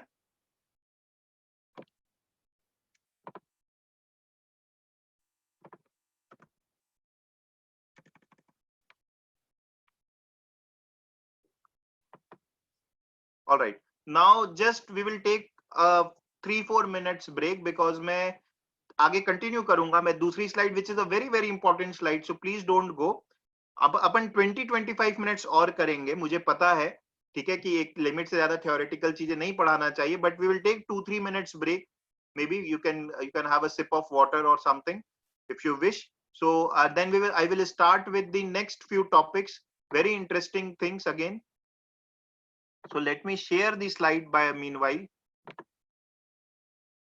ये तो हो गया है. Okay.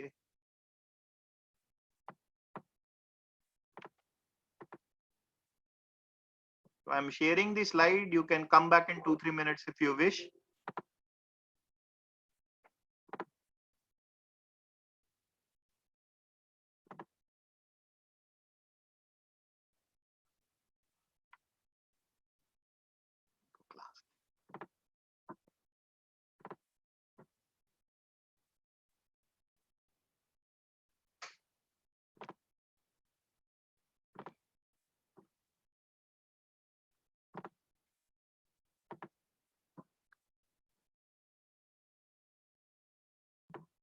So we will do nuisance, defamation and malicious prosecution. Nuisance आज हम लोग कर लेंगे, ठीक है? Okay. So we will start in 2-3 minutes time.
All right.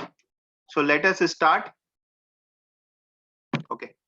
So law of torts. Now more kind of torts. We have done negligence. We will see nuisance, defamation and malicious prosecution. ठीक है? Okay. तो अभी हमने negligence पढ़ा था. अब देखते हैं न्यूसेंस क्या होता है. Sorry. Nuisance is again a very very common tort जो usually day to day life में हम देखेंगे. ठीक है? So what is nuisance?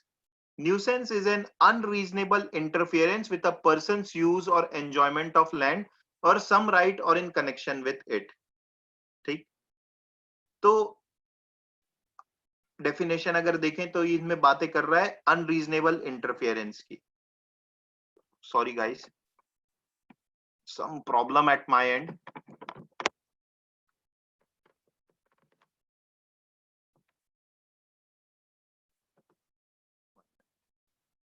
Yeah, now it should be okay. Right. So it talks about unreasonable interference. One, what do we mean by unreasonable interference?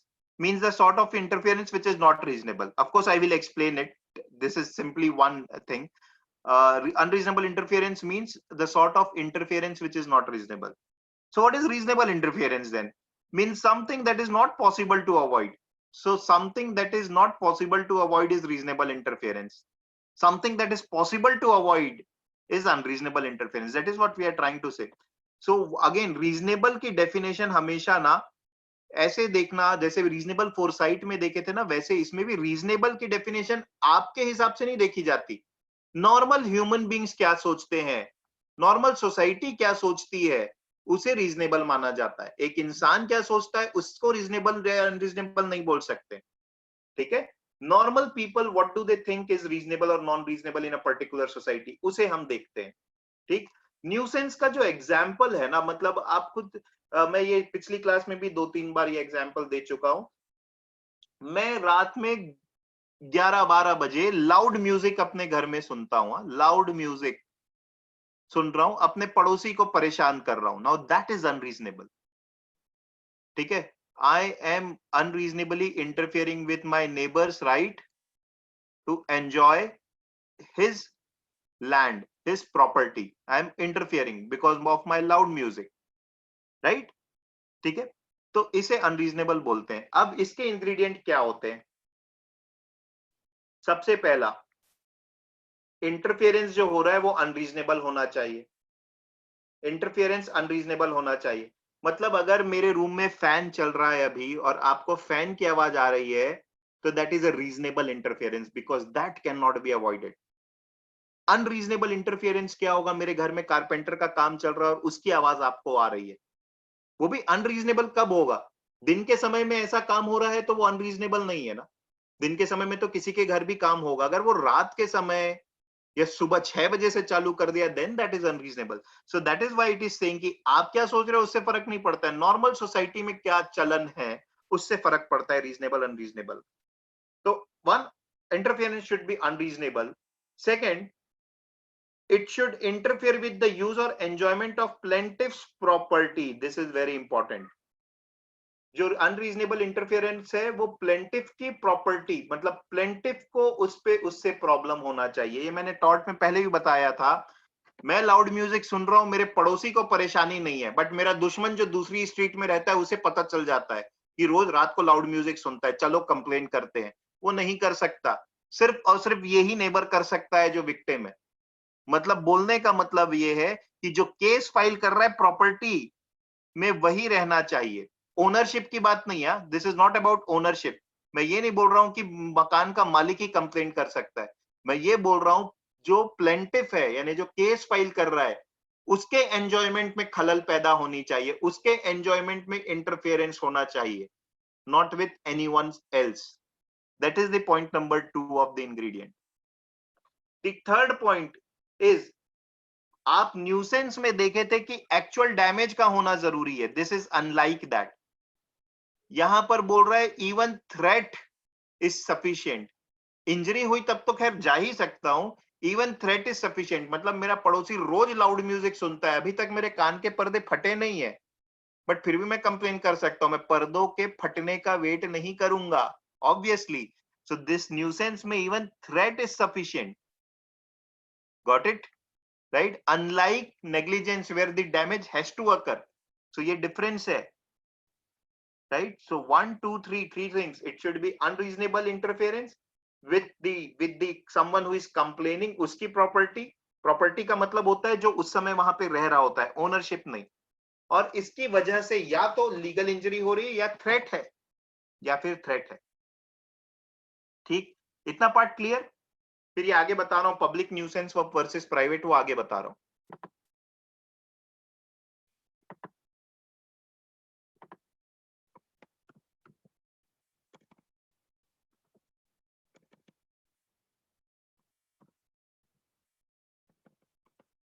Yeah, is this part clear? This much part?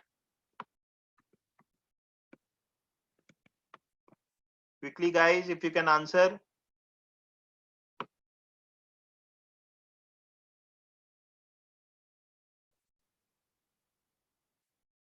आप लोग notes भी बनाना चाहें तो साथ साथ बनाते जाइए, कोई प्रॉब्लम नहीं है। तो अभी 3 लोगों ने यस बोला, आई होप किसी को डाउट नहीं है क्योंकि कोई कुछ पूछ नहीं रहा है। अब क्या है, public nuisance versus private nuisance को समझते हैं। देखो पहले पहले मैं समझाता हूँ पब्लिक न्यूसेंस का मतलब क्या है। पब्लिक न्यूसेंस का मतलब ये है कि बाय एंड लार्ज बहुत लोगों को प्रॉब्लम हो रही है किसी काम से। फॉर एग्जाम्पल, पंडाल लगा दिया मैंने रोड में, ठीक है, तो दिस इज द रोड और मैंने रोड को ब्लॉक करके पंडाल लगा दिया, maybe for whatever religious purpose I have done that. तो entire public is suffering because ये सबका सबका हक था कि वो वहां से जा सके, ठीक है, तो entire public is suffering because of that, right. Is this is called as public nuisance, मतलब पब्लिक को बाय एंड लार्ज प्रॉब्लम हो रही है। प्राइवेट न्यूसेंस का मतलब क्या होता है, कुछ लिमिटेड लोगों को प्रॉब्लम है, एक इंसान, दो इंसान, तीन इंसान को प्रॉब्लम हो रही है, वो प्राइवेट न्यूसेंस है, ठीक है। पब्लिक न्यूसेंस के केस में ना जनरली कोई कंपेंसेशन वगैरह नहीं मिलता है क्योंकि बहुत सारे लोगों को इंपैक्ट हो रहा है। ऑफ कोर्स कुछ एक्शन लिया जाएगा बट कंपेंसेशन नहीं मिलेगा, भरपाई नहीं मिलेगी, ये बोलने की कोशिश कर रहा है।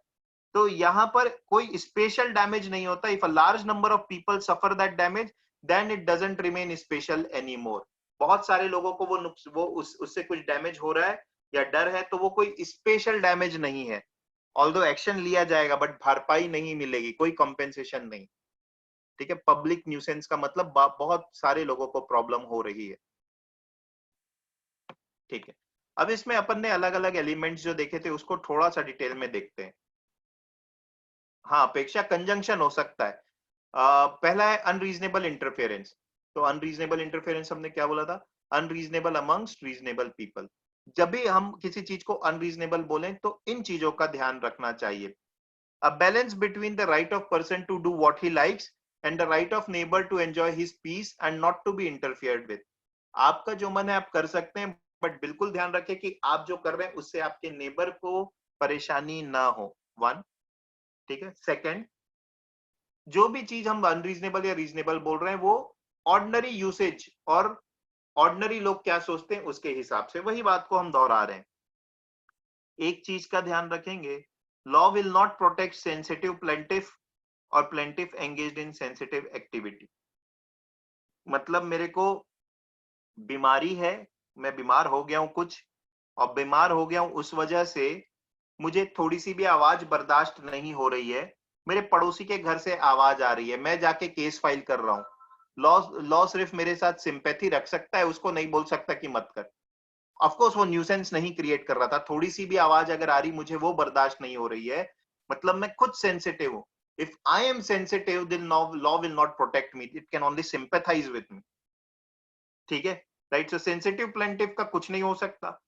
अगर आप ऐसी एक्टिविटी में एंगेज है कि जो बहुत सेंसिटिव इन नेचर है तो भी कुछ नहीं हो सकता। मतलब आप दिन भर मेडिटेशन करते हैं घर में और सोचते हैं कि कहीं से भी आवाज ना आए तो आप सेंसिटिव एक्टिविटी में एंगेज है, law will not protect you. You can not sue someone else because आवाज आ रही है, ठीक है।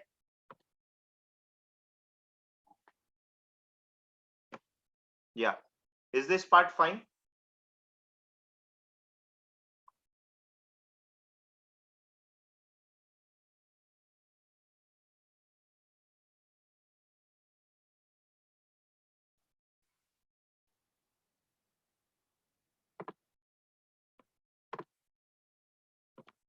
यस, बढ़ जाए आगे।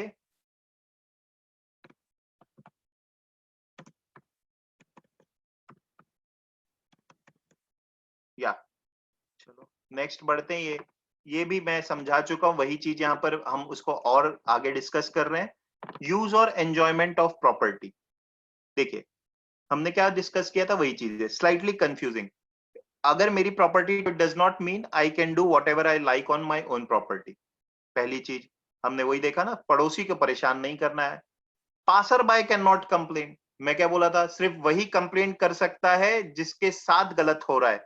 ओनली समवन हुज यूज और enjoyment of property is affected, example neighbour of house with loud noise, only he can complain, only he can complain, ठीक है। पासर बाय का मतलब कोई तीसरा आदमी जिसके जो आवाज सुन भी नहीं रहा है और दुश्मनी निकालने के लिए या जो भी कर रहा है वो नहीं कंप्लेन कर सकता। तीसरी चीज, मस्ट हैव अ प्रॉपर्टी।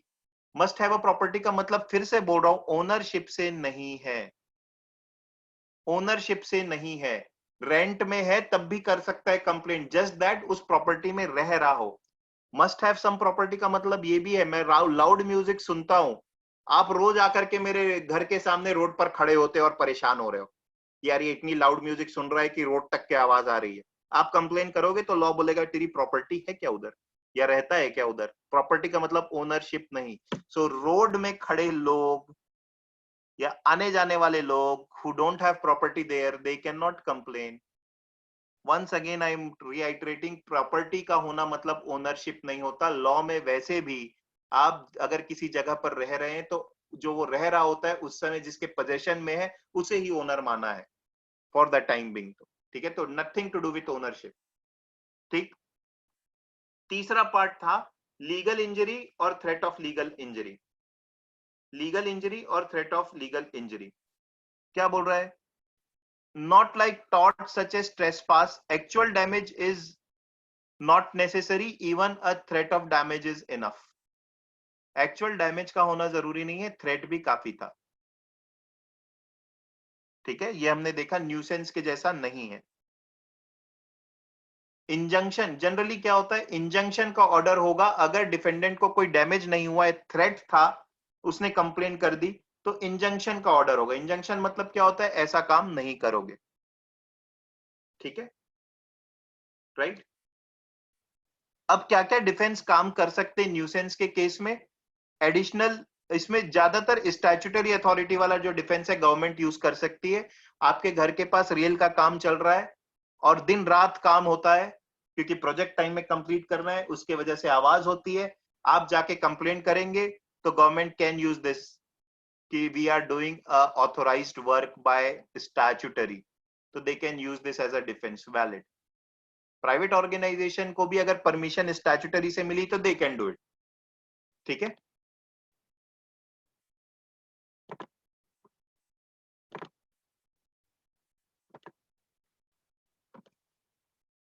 नहीं रुद्रांश, रुद्रांश का कोई इस पे आगे हम क्वेश्चन भी करेंगे और ये हर साल क्लैट में आता है। रुद्रांश ये पूछ रहा है कि घर में रेंट रेंट पे घर दिया है बट ओनर कहीं और रहता है, तो ओनर कंप्लेन नहीं कर सकता। ओनर कैन नॉट कंप्लेन, जो उस घर में रहता है वही कंप्लेन कर सकता है। मतलब मैं जो फिर से बोल रहा हूं, जो उसको विक्टिम हो, जो विक्टिमाइज्ड है वही प्लेंटिव बन सकता है, ओनर से कोई लेना देना नहीं है। अगर ओनर कहीं और रहता है तो owner can not complain, only the person who is residing can complain. ठीक है, राइट। नेक्स्ट अब एक और डिफेंस है प्रिस्क्रिप्टिव राइट। प्रिस्क्रिप्टिव राइट का मतलब ये है कि अगर ए और बी दो लोग पड़ोस में रह रहे हैं 20 साल से या 20 साल से ज्यादा, 20 years and more, right. all situations remain same for 20 years, all situation remain same for 20 years। ध्यान रखेंगे, बी 20 साल से लाउड म्यूजिक सुनता आ रहा है, ए को 20 साल तक की कोई परेशानी नहीं है, 21वें साल परेशानी लेकर के जाएगा तो कोई सॉल्यूशन नहीं है, provided all situation remain same. All situation remain same का ये तो लाउड म्यूजिक अभी भी सुन रहा है, बट ए के भी हालात जैसे पहले थे वैसे ही अभी है। अभी उसकी तबीयत खराब हो गई और रात को लाउड म्यूजिक सुन रहा है तो ए कैन कंप्लेन। तो important is all situation remain same. 20 years तक की एक चीज हो रही है, then it becomes a prescriptive right कि ऐसा कर सकते हो। ऑल्दो सिर्फ डिफेंस है, मैं ये नहीं कह रहा हूं कि जजमेंट किसके उधर होगा, डिफेंस यूज करते हैं। ठीक है, ओके, डू दिस क्वेश्चन।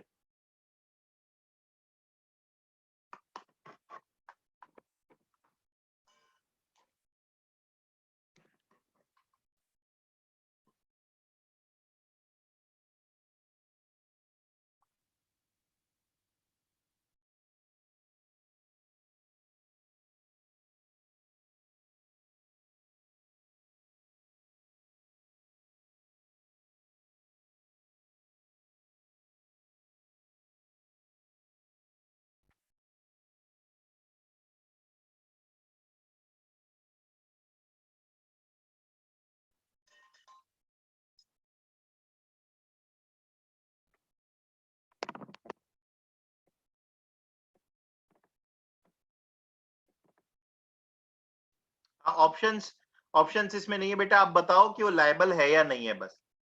ठीक है, आप बस ये बता दो वो लायबल है या नहीं है। ठीक है, liable for this or not. Okay Anchal, very good.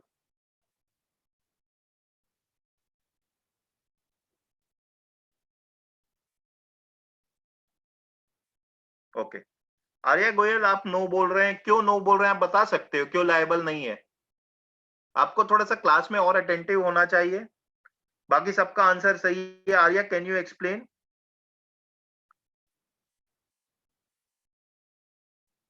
Yes, everyone else is right. Okay, क्यों लायबल है? क्योंकि लाउड म्यूजिक सुन रहा है। क्या कहीं पर हमने पढ़ा है कि प्रिकॉशन लिया है तो लायबल नहीं होगा? प्रिकॉशन की तो कहीं बात ही नहीं की थी, स्टैंडर्ड केयर की तो हमने बात ही नहीं की है कहीं भी। सिंपल सी बात है, मैं कुछ भी कर लूं, अगर नॉइज का इंटरफेरेंस हुआ है और जो मैं कर रहा हूं वो अनरीजनेबल है। नहीं आर्या, प्रीवियस क्लास की अटेंड की बात नहीं है, तो आज ही अपन ने डिस्कस किया है। We have discuss this today itself. हमने ये चीज अभी तो डिस्कस की है। इसमें कहां पर हमने देखा है कि न्यूसेंस में स्टैंडर्ड केयर की बात की है? कुछ भी बात नहीं की है। बोल रहा है रीजनेबल इंटरफेरेंस हो रहा है तो प्रॉब्लम है। ठीक है, तो थोड़ा सा उस चीज को हमें अप्लाई करना है और कुछ भी नहीं।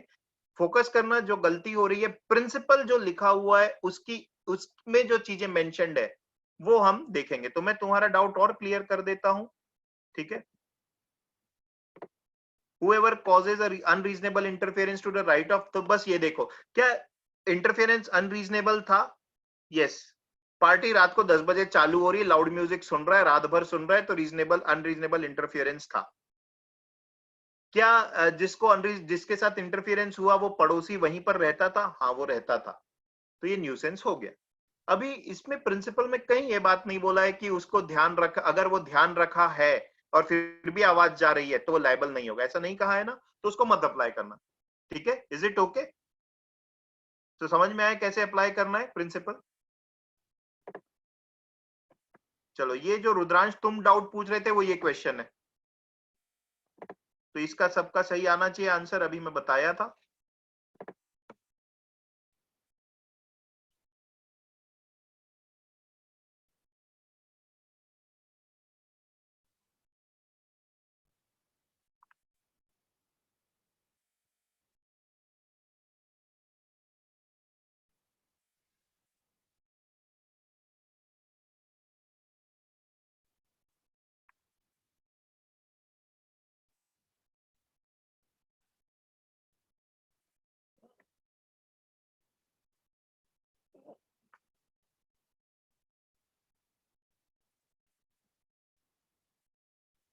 यस, करेक्ट है।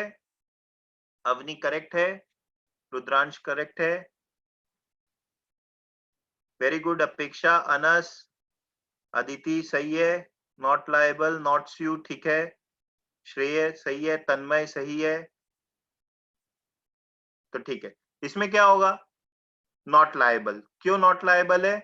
बिकॉज जो कंप्लेन कर रहा है वो उस शहर में ही नहीं रहता है, वो तो कहीं और रहता है, तो ये तो अपन बार बार डिस्कस करते आ रहे हैं। ठीक है, राइट। ओके, तो वी स्टॉप हियर। ठीक है, और नेक्स्ट टाइम अपन डिफेमेशन और बाकी चीजें करेंगे। तो अभी तक के कुछ डाउट है अगर आपको, तो आप बताइए। ठीक है, तनिष्का, आपको कुछ प्रॉब्लम था ना, आप वेट कर लो। Anyone having any doubt? Aanchal, Aditi, Mittal, Aditi Prasad, Anas, Apeksha, Arya, Avani, Prince, राशि। राशि, आप रिस्पॉन्ड नहीं करते हो बेटा क्लास में, थोड़ा रिस्पॉन्ड किया करो। रुद्रांश, समाद्रिता, सौम्या, आज कम रिस्पॉन्स आ रहा था। ठीक है, तनिष्का, तनिष्का रिस्पॉन्स नहीं दे रहे थे। Okay, fine. So if there is no doubt you can leave.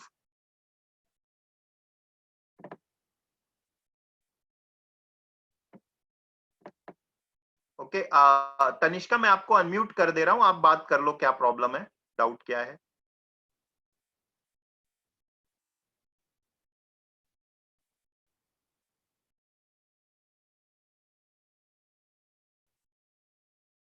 Okay okay तन्मय, एक मिनट, ये वाली slide.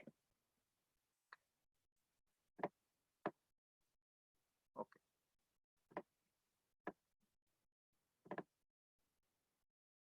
others please leave if you do not have any doubt.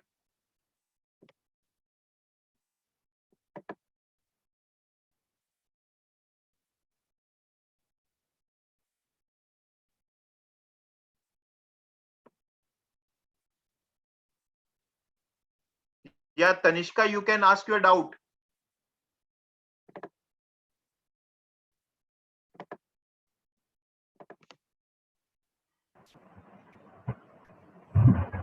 Good afternoon sir. हाँ, गुड आफ्टरनून। तन्मय, तुम्हारा हो गया क्या कि तुम कुछ नोट कर रहे हो? ओके हाँ तनिष्का, तुम क्लास में थोड़ा रिस्पॉन्ड क्यों नहीं कर रहे थे आज? हाँ सर। क्लास में रिस्पॉन्ड क्यों नहीं कर रहे थे आंसर्स? सर वो मैं पढ़ ही रही थी क्वेश्चन, तब तक वो हो जा रहा अच्छा, था तो ओके, तो बोलते ना, थोड़ा रुक जाते, एक आध बार बोल देना था कि सर थोड़ा सा रुक जाओ। ठीक है, बताओ आपका क्या इश्यू है, क्या क्या डाउट वगैरह है? सर मतलब मेरे को यही पूछना था कि ये जो बुक्स वगैरह हैं इससे कैसे पढ़ना है और मतलब कितना आप एक कितना। बार कल आ सकते हो क्या? मैं आपको बता दूंगा ऑफिस। हाँ सर ठीक है ना। ठीक है, आप फोन करके आ जाओ, मैं सारी चीजें एक्सप्लेन कर दूंगा कैसे पढ़ना है, ठीक है? ठीक है सर। कल कल हाँ, आप आ जाओ, फोन कर लेना, 11:30 12 के आसपास आ जाओ। आप फ्री जब रहते हो या शाम को रहते हो तो 4 4:30 बजे के आसपास फोन करके आ जाओ, ठीक है? ठीक ठीक है सर। Okay, bye. बाय। पापा मैं भी आपके साथ बैठ जाता हूँ। हाँ, थोड़ा पढ़ ले, पढ़ा दे रश्मि को। नहीं तो वो ये देख लेगा तो बहुत मुश्किल हो जाएगी। मैं देख लूंगा तो मुश्किल कर देगा हम लोग का जीना। मैं भी देख लूं। कौन था? हाँ? बच्ची थी एक तनिष्का। क्या बोली? पूछेगा। देखा मैं को मैं सोच को तो योर टॉप 10 के मत मम्मा पदरू पदरू एकदम